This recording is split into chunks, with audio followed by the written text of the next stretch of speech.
కనీసము ఏదైనా ఒక ప్రాజెక్టు పూర్తయింది అని అన్నారు. మొన్న ఎవరో పాపము అధికారంలో ఉన్న నేత ఒకడు జగన్మోహన్ రెడ్డి గారు మీటింగ్కి వచ్చారు. మీటింగ్కి వస్తే ఆడ ఏమన్నాడు, అమృత్ స్కీము ఏదైతే తెలుగుదేశం హయాంలో వచ్చిందో అది మొదలు పెట్టాము, పైప్ లైన్లు వేసాము.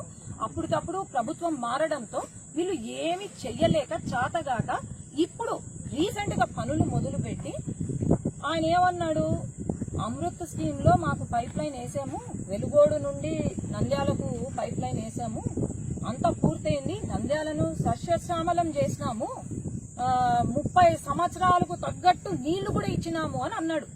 అని అంటే ఏంది తట్టుకో చూద్దాము, ఈడ పాపం నంద్యాల ప్రజలు అంతా తాగడానికి కూడా నీళ్లు లేవు.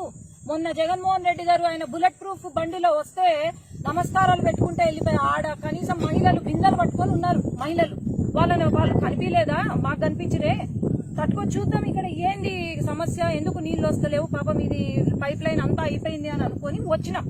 వీడికి వస్తే ఎమ్మెల్యే పర్మిషన్ లేకపోతే ఇక్కడ ఇంజనీర్ పర్మిషన్ తీసుకొని చూడాలంట ఈ వర్క్ ని. ఆలోచన చేయండి.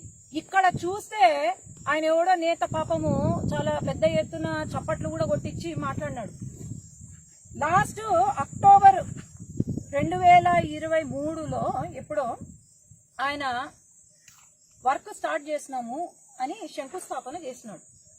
మళ్ళా సాక్షిలోనే వచ్చింది అది కూడా వీడియో. మళ్ళా ఫిబ్రవరి ఈ సంవత్సరం ఫిబ్రవరిలో మళ్ళా సాక్షిదే, ఇది వేరే పేపర్ కాదు, మళ్ళా ఎమ్మెల్యే ఎంపీ కూడా ఉన్నారు పాపం ఆడ. అంతా పూజలు చేసి పసుపు కుంకుమలు వేసి మళ్ళా నిర్మాణ పనులు ప్రారంభించినారంట. ఏమన్నా మన ఎంపీ గారు పసుపు కుంకుమతో ఆయన కల్తీ ఇత్తనాలు కూడా కొంచెం చల్లినట్టున్నాడు ఆడ. ప్రారంభించినారంట, అంటే ఫిబ్రవరి నెలలో ప్రారంభించినారు. ఇప్పుడు మొన్న 29వ తేదీ వచ్చినాడు జగన్మోహన్ రెడ్డి గారు. వస్తే పూర్తయినాయి, నీళ్లు కూడా వచ్చేసినాయి. చూస్తే తీరా ఇక్కడ చూస్తే కనీసం ఇక్కడ మోటార్లు లేవు, మోటార్లు ఇంకా బిగించలే, పంపింగ్ సిస్టమ్ కూడా లేదు, మోటార్లు లేవు, పంపింగ్ సిస్టమ్ లేదు. ఎట్లా పాడతాయి నీళ్లు? ఏమన్నా వాళ్ళ లేఅవుట్ లో కూర్చొని ఒక స్ట్రాతో నీళ్లు తాగినట్టు అంత సులభం అనుకుంటున్నారా వీళ్ళు? నీళ్లు ఇక్కడి నుంచి అక్కడికి పంపించడం, లేదంటే మన ఎంపీ గారు ఢిల్లీలో కూర్చోనో లేకపోతే ఆయన సీడ్ ఫ్యాక్టరీలో కూర్చొని స్ట్రాలో నీళ్లు తాగడం అనుకుంటున్నారా ఇక్కడ నీళ్లు పంపించడం అంటే? మొన్న జగన్మోహన్ రెడ్డి గారు ఆయన అక్కడ హంద్రీనీవా నీళ్లు తీసుకొచ్చి ఆడ మన కుప్పానికి ఇస్తానన్నాడు. ఏదో పెద్ద పలకలాగా తెచ్చి బటన్ ఏదో నొక్కా,